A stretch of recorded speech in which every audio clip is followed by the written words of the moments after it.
Today's video is brought to you by a donation from a subscriber.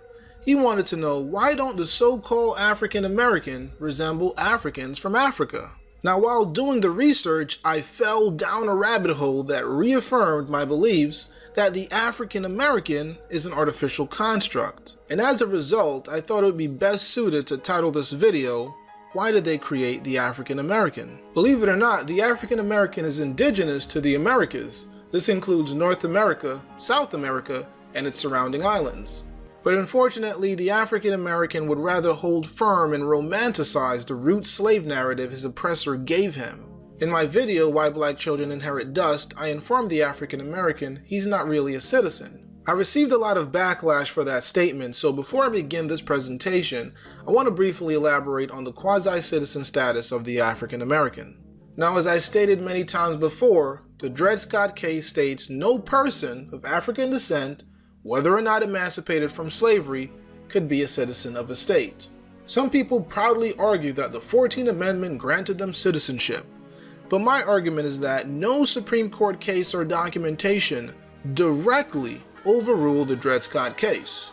For example, we have the case of George Stenny, who was the youngest person in American history to be executed, and in 2014, a judge directly overturned the ruling of the conviction of that young boy.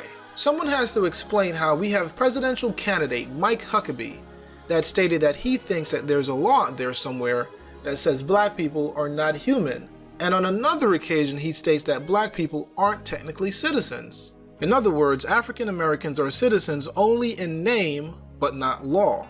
Then we have MSNBC Harris Perry stating that blacks are still not seen as American citizens. Even to this day, we still have whites-only swimming pools and segregated proms. How much do these people have to spit in the face of the African American for him to get the message he is not a true citizen? James Loewen wrote a book illustrating that in America today, we still have sundown towns where if the so-called African American citizen gets caught after sundown, he will be killed. For those who still boastfully claim that the 14th Amendment made them citizens, how do you explain the Naturalization Act of 1870 that came after it? What was the purpose of that act? How do you explain the fact that as recent as 2013, we have African Americans still marching and protesting for Voting Rights Act? If y'all are citizens and the 15th Amendment gave y'all rights to vote, why do y'all need a Voting Rights Act? The Black American was once a productive and innovative member of society, but now he has become the African American, an artificial construct, slowly self-destructing and driving himself into extinction.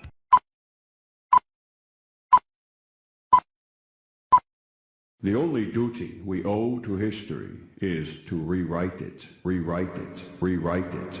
Oscar Wilde. What we need to do is flood the world with new African histories that contain our European perspectives only. What we need to do is flood the world, flood the world, flood the world. The 14th Amendment to the Constitution, ratified in 1868 following the Civil War. As barbaric as it may sound today, the black slaves, prior to the conclusion of the Civil War, were legally considered to be property, with none of the rights or privileges of free-born people, only duties. The money interests took advantage of America's desire to free the slaves, and found a way to use the swiftly adopted post-war constitutional amendments to enslave all of the people. The deceit is in the wording of both 13th and 14th Amendments. You will note that the 13th Amendment provides that neither slavery nor involuntary servitude shall exist within the United States. But why the emphasis on involuntary servitude? Isn't it the same thing as slavery? Sure it is. But they had to mention the concept of involuntary servitude because they wished to retain another type of slavery, voluntary servitude. Voluntary servitude is an ancient and established concept. It was the way serfs became subjects to their lords during feudal times in England and other European countries. It was a way for free men to earn a living at a time when all property was held by a select few, and thus anyone who wanted to farm and support their family had first to agree to be subject to a lord of the land. Our forefathers hated this concept and designed our Constitution to exclude titles of nobility, making all Americans sovereign. The 14th Amendment turned the intention of the founders on its ear by making voluntary servitude a requirement for former slaves to gain the rights already guaranteed to free-born United States citizens. When the slaves were released from their involuntary servitude following the war, their status was changed from that of being property to that of being a person. But being a person still entitled them to none of the rights associated with citizenship. So the 14th Amendment ostensibly was written to provide the former slaves with the same constitutional rights of free-born American citizens, but only if they agreed first to become subject to the jurisdiction of the corporate United States. Making oneself paramountly, that is, first subject to the jurisdiction of the laws of the United States, however, limits access to parts of the Bill of Rights, as we'll explain in a moment. But first remember, anyone who voluntarily subjects himself to the laws or jurisdiction of another is, in every way, obligated to abide by the terms of any contracts or laws established by whomever establishes the rules of the contract. In simple terms, this meant that the former slaves became subjects first to the United States, and secondly to the state in which they lived. They had no sovereignty whatsoever. This status had never existed in the United States prior to that time. The 14th Amendment created a new class of citizenship in the United States, a second-class citizenship. Up until 1868, every American was a paramount citizen of their state, and by virtue of that, also a citizen of the United States, with full individual sovereignty as guaranteed by Amendments 9 and 10 in the Bill of Rights. But so-called naturalized citizens, or 14th Amendment citizens, are paramountly subject to all laws of the United States, and, having no status as freeborn citizens, have no access at all to the unenumerated rights retained for the people by Articles 9 and 10 of the Bill of Rights. That's because, in order to get any rights at all, they had to subject themselves to the jurisdiction of the corporate United States, which left them no unenumerated rights.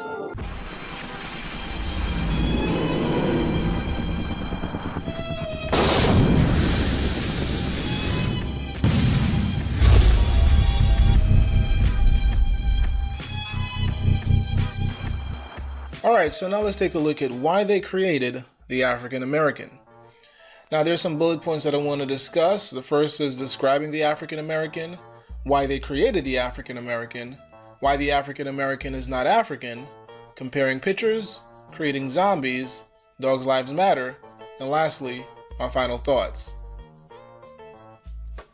Now let's first describe the African American.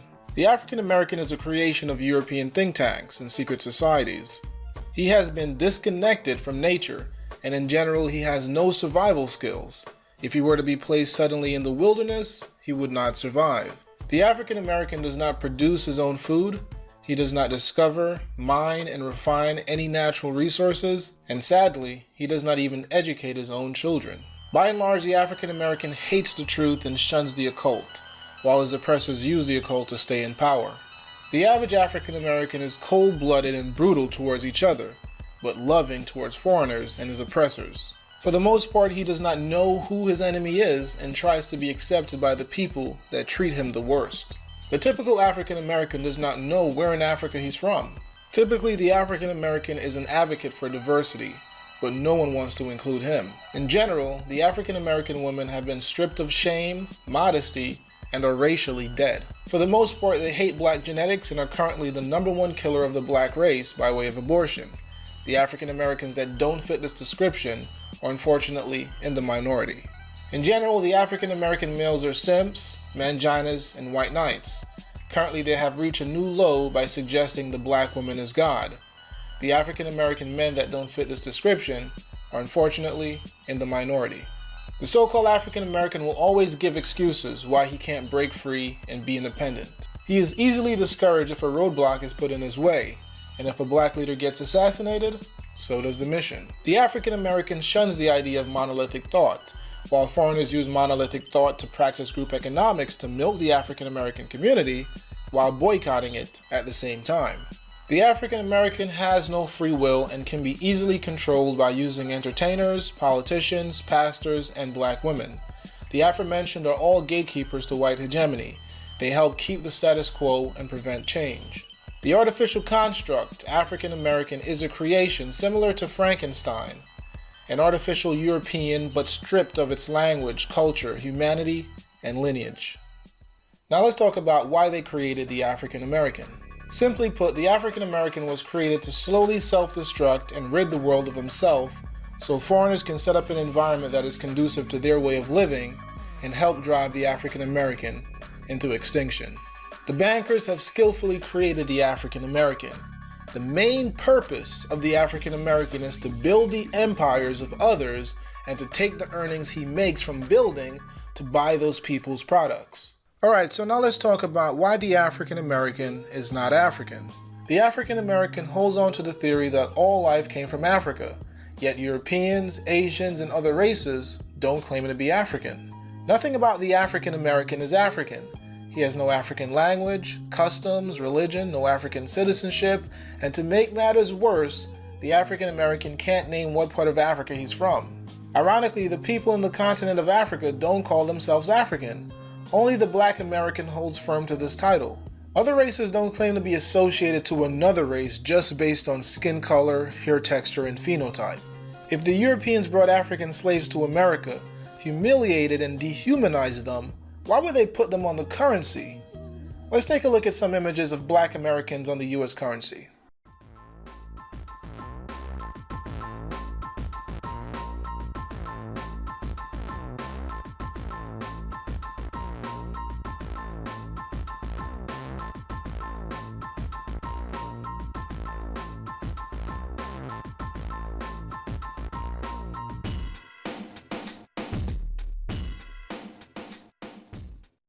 If blacks were brought to America as slaves and had no rights and were seen as property, why did Europeans bother to create laws that stated interracial marriage is illegal, Indians and Africans are to be called Negro, and all non-Christians will be slaves? How exactly did African chattel slaves turn to slave owners themselves? It's well known that so-called black people had black slaves. This fact only makes sense if the black slave owners were native to the land and they had African slaves. The African American continues to run away from the fact that he's indigenous to America. Here are a few questions that the African American will refuse to answer. Where does the word African come from? Why don't the people in Africa call themselves African? If you're an African American, what part of Africa are you from? Since you believe the transatlantic slave narrative, where are the slave ships at? What forest was cut down to build these slave ships? Where are the museums that are showcasing the slave ships? How did the slaves survive a 1 to 3 month trip across the Atlantic where it's freezing cold, where they're packed like sardines and surrounded by urine, blood, feces, and filth? Also, if more than half of the slaves died during the trip, that would mean there was no return on investment. So why continue using expensive slave ships? What would be more easier and logical? Transporting millions of people across the Atlantic or using the people that are already on the land? What African nation is claiming African Americans? Why has no African nation sought reparations for slavery? These questions will frustrate the average African American, and he will be either ready to fight you, curse you out, or run away. No matter how much education the African American receives, no matter how many clues are given to him, he still wholeheartedly believes the narrative by his oppressor, that his roots are in Africa. Every religious belief given to the African American places him in a foreign land. The Moors point to their roots in Morocco, the Hebrew Israelites and Christians point to Israel, and the Nation of Islam point to Mecca. So in this section, we're going to be comparing pictures, but I'm not going to be giving any commentary because I want people to compare for themselves and make up their mind if the African American is indeed African.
Alright, so in this section we're going to be talking about creating zombies.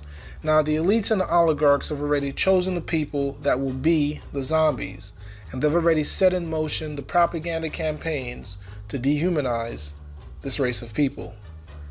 Let's take a look at this first article.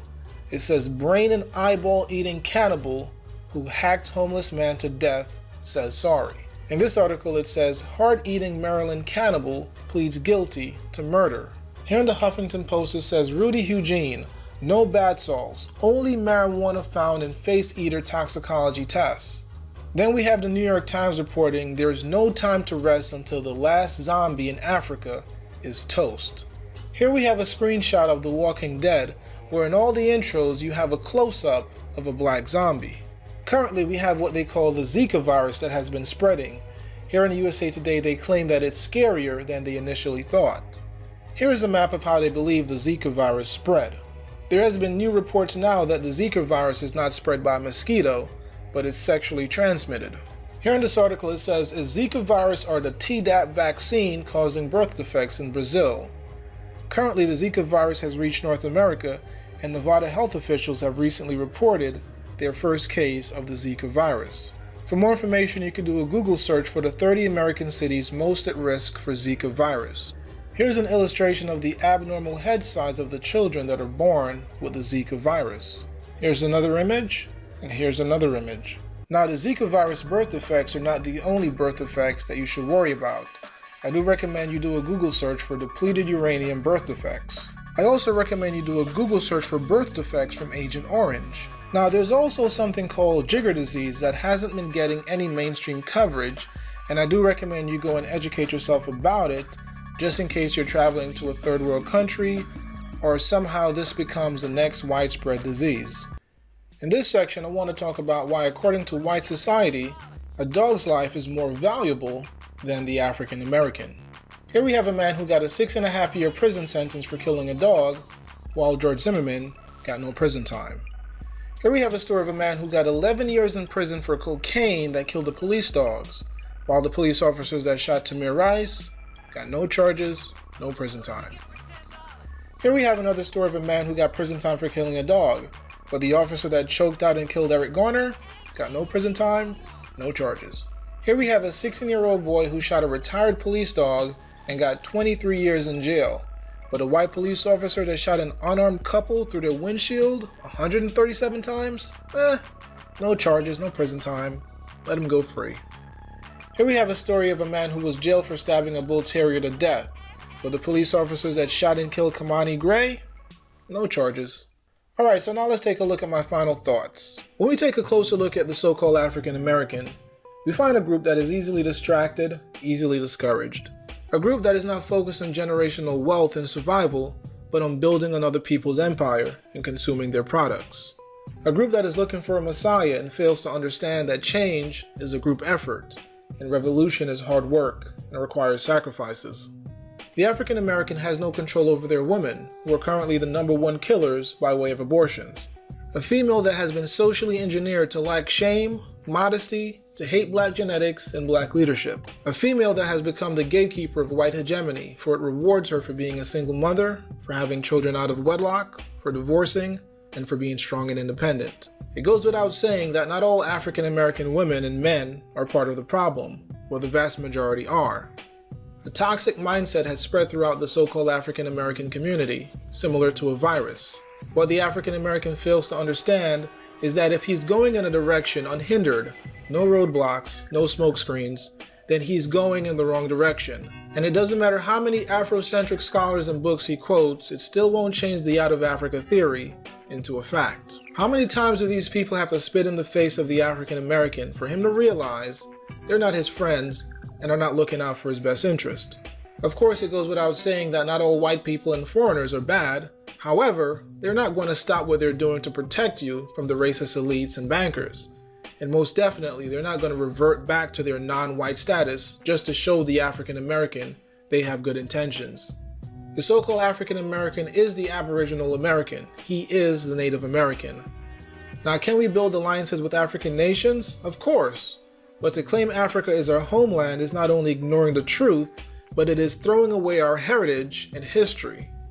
There's a saying that the mind is like a parachute. It only works when open. And it is only when the African American opens his mind will the process of breaking the chains of oppression begin. I want to thank you guys for watching. Be sure to share, like, subscribe, and leave your comments below and let me know what your thoughts are on why they created the African American. Until next time, this is Conspiracy Dude.